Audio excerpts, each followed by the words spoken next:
Salut les gars, aujourd'hui j'aimerais vous présenter 5 points que j'estime essentiels pour quelqu'un qui voudrait commencer à faire de la musculation.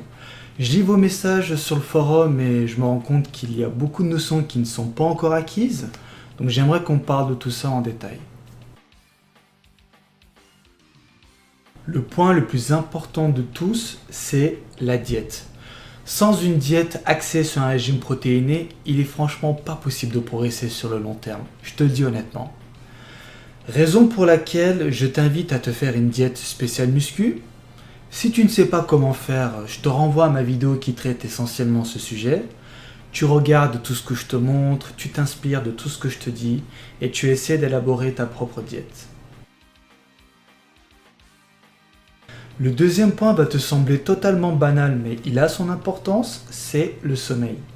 Tu vois, dans la vie d'un homme qui fait de la muscu, il y a essentiellement 3 phases. Donc une phase dans laquelle il sollicite ses muscles, ça c'est par exemple quand il est à la gym ou quand il s'entraîne ailleurs.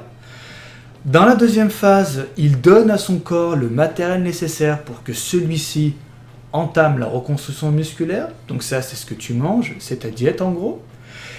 Et la troisième phase, c'est quand cette reconstruction musculaire est en cours de réalisation. Donc ça, c'est quand tu dors. C'est pour cette raison que le sommeil, c'est super important. L'idéal serait de dormir 9 heures par jour, mais je conçois que tout le monde n'a pas une vie qui permettrait de dormir autant. Alors, je t'invite à dormir au moins 7 heures par jour.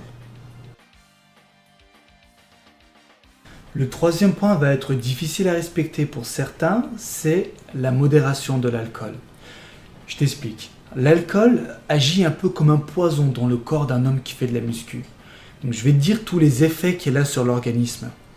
Elle déshydrate les cellules, elle baisse ta testostérone, elle altère la production d'ATP. Donc l'ATP c'est l'énergie principale des muscles.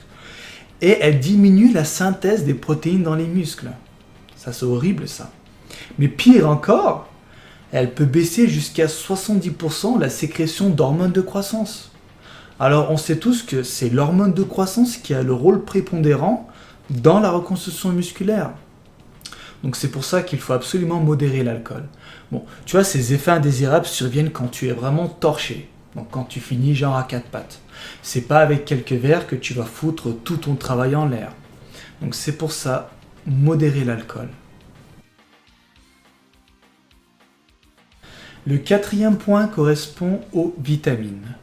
Je vais essayer de t'expliquer pourquoi tu as besoin de vitamines. Tu vois, ton corps a besoin de certaines réactions biochimiques pour bien fonctionner. Donc ces réactions dépendent du type de vitamines que tu vas consommer. Soit les vitamines vont agir comme catalyseurs, ou bien alors comme opérateurs de ces réactions. Oui, je sais, c'est compliqué, et je ne vais pas t'embrouiller le crâne. On va juste se contenter de se dire que les vitamines sont indispensables pour le bon fonctionnement de l'organisme. Moi, je te conseille de prendre Daily Vitamins. Tu peux en trouver sur myprotein.com. Donc, tu verras, c'est un pot qui coûte environ 7 €. Il y a, il me semble, 160 ou 180 gélules à l'intérieur. Et les gélules ont un apport largement suffisant pour un débutant. Je vais mettre le lien du produit dans la description de la vidéo. Comme ça, tu vas dessus et puis tu liras tout ce qu'il y a à lire tranquillement. Cinquième et dernier point, les compléments alimentaires. Bon, par compléments alimentaires, j'entends juste la pure whey et les BCA. De toute façon, ça c'est largement suffisant pour quelqu'un qui débute la musculation.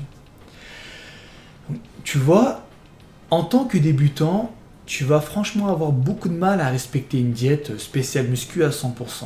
Moi, je me souviens à mes débuts, j'avais beaucoup de mal à respecter ma diète parce que c'est super difficile.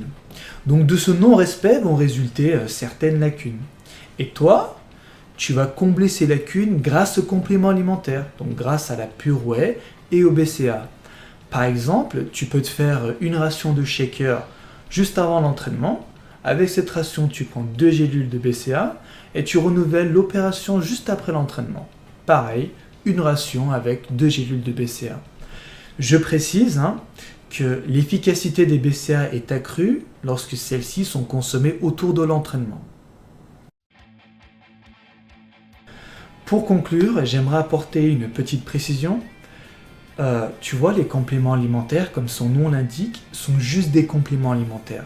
En aucun cas, une ration de pur whey vaudra un vrai repas protéiné.